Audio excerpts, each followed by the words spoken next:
Woody, a fantastic performance and your side progressed through to the quarterfinals. Just describe that for me. The lads they left everything out there. They're absolutely dead on their feet. In a way, there was less celebrations from them today because I don't think they had anything left to celebrate. We had a good chat at half-time about how we can manage the second half, manage our tiredness, our fatigue and mental fatigue, and see the game out and defend the goal. And they nailed it, done it absolutely brilliantly as a team. That togetherness that we talk about week in, week out, you see that in abundance in the second half. I think we limited them to one real clear-cut chance in the second half. And had a couple of opportunities on the break to put the game to bed, but thankfully we've done all the hard work in the first 10-15 minutes and managed to see the game out in the second half. Well, talking of that first 10-15 minutes, your side started really fast within the first minute. You must have been pleased to see that goal go in so early. Yeah, it takes a little bit of pressure off the lads who have had a totally different experience to what they've been used to, like I spoke about in the pre-match meeting, where we've travelled, we've trained en route, it's a long journey, we've stayed overnight. They've had a whole day in a hotel and having to prepare in a different way. And you could see potentially that mental fatigue out there on the pitch. But to start the game like that was brilliant to see. A real threat from Botan, some really good bits of play, good movement, exciting attacking football that we speak about. And to score two, maybe could have been three within the first sort of 10-15 minutes. Was a really, really good start from the lads. You actually kept the same side that beat Manchester United in the previous round. Was that a testament to how good their performance was against Manchester United? Yeah, we explained it to all the boys. There's a competitive group of 19, 20 players. And unfortunately one player travelled in and wasn't part of the squad. So we speak about that. We spoke about how good the performance was last round. Went with the same squad because of that reason, because of the performance and how good it was. That's not to say that it'll be the same going forward now into the quarter-final, but I think them boys deserve to get the start, and it was good to see the impact players come on, especially Miles in the second half, make an impact in the game. Talk about George Alston, had a really good game and opened the scoring so early.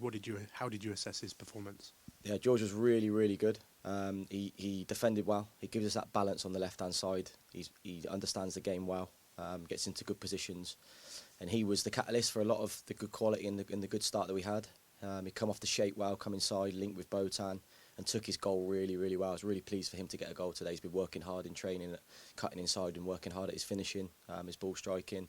And today you see that, he cut inside and smashed it into the near post, and that set us on our way. Wasn't the clean sheet that you've had in the previous rounds, but some really good defending. Was you a little bit disappointed with the goal that you conceded? Yeah, if you was to nitpick the performance and not the result, then you try and take the clean sheet and not concede a goal in all 5 rounds of the FA Youth Cup. But that would have been some achievement. But taking that away and getting the result and moving forward to the quarter-final is a massive achievement for the players. I'm not too sure on the last time that we got that far in the tournament. We look forward to the next round, the next stage, and look to progress again. Before talking about the quarterfinals, I want to talk about your big character players. People like Redmond Evans, people like Sonny Hart. How important are they in being vocal on that pitch and talking other players through the game as well? Yeah, I thought both players were outstanding. Redmond, brilliant. Sonny, excellent.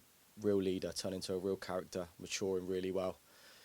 Marshalled the back line, got everybody up when we were mentally tired and physically really on our last legs as a group.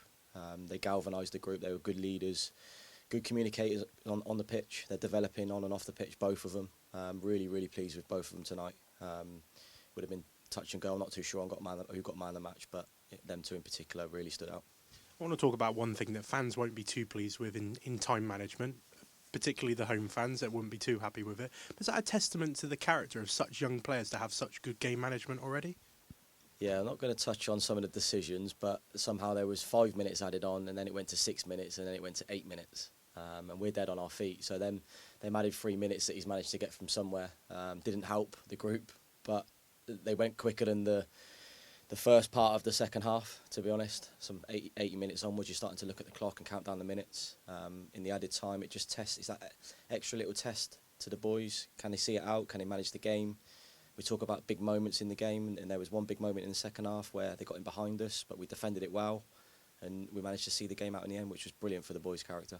Talking about the values of the club, how industrious were your side this evening?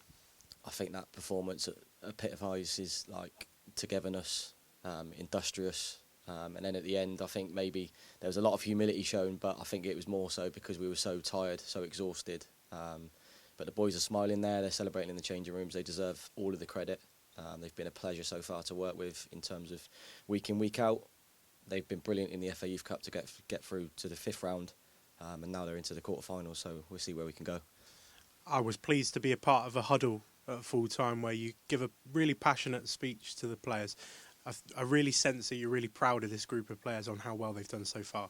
Yeah, all credit to them. They work hard week in, week out. In between each cup game, we've got league games to finish off the league. We've got games to catch up on. We've actually got a game on Tuesday that we have to prepare for on Monday, a long journey home. So all these challenges and experiences that they're getting from the FA Youth Cup and the league and the EFL trophy and the first team training, all of that as a whole is developing our younger players into good characters, good leaders, and bringing everybody together. That's across the club, is part of this massive, prestigious tournament and great cup run that we're going on. There's a fair few fans that turned out at the Stadium of Light tonight, but also plenty of fans that are watching from home that are really enjoying the style of play that a Sean Wood team plays. What can you take into the next round, considering you could play Burnley or Bristol City? You want to see more of the same from those players? Exactly the same as today, exactly the same as Man United and Luton away. Industrious performance, hard working without the ball, and then when we get it, show real moments of quality in front of goal, be ruthless. In all of those games, we've had good moments and we've took our opportunities, and then when we've got ahead, we've seen the game out really, really well, and that's credit to them and credit to their character as a group that they've managed to get over the line in each of them tough, challenging fixtures. Just want to mention Swindon Town chairman Clem Morfuni made the long travel to Sunderland to support the boys today. You're getting a lot of support from the chairman in this group of lads at the moment. Yeah, Clem actually cancelled his flight to come up to Sunderland and watch the under-18s fixture tonight. So that's brilliant for the players. He was first here when the players were coming off the coach. He shook every single player's hand. It was brilliant to see. I think that gave that little bit of pride and togetherness that we, from top to bottom, towards the players, and they took that into the first part of the game. We all know we're together from top to bottom, and it's just long may that continue. And then just lastly, I want to touch on the variety of teams that you've played against so far this campaign. Aldershot, Wimborne Town, Luton, Manchester United. You've just beat Sunderland at the Stadium of Light. You must be so pleased so far with this run. As a cup run goes, we've had every single challenge you could think of so far. We look forward to the next game when that game's booked in. We've had every challenge now, so hopefully when that fixture comes about, we put in a performance like we have done in the last 5 games, nitpick it all together, and hopefully try and maybe push towards getting to the semi-final. Congratulations, Woody. Enjoy your long trip home. Cheers, go.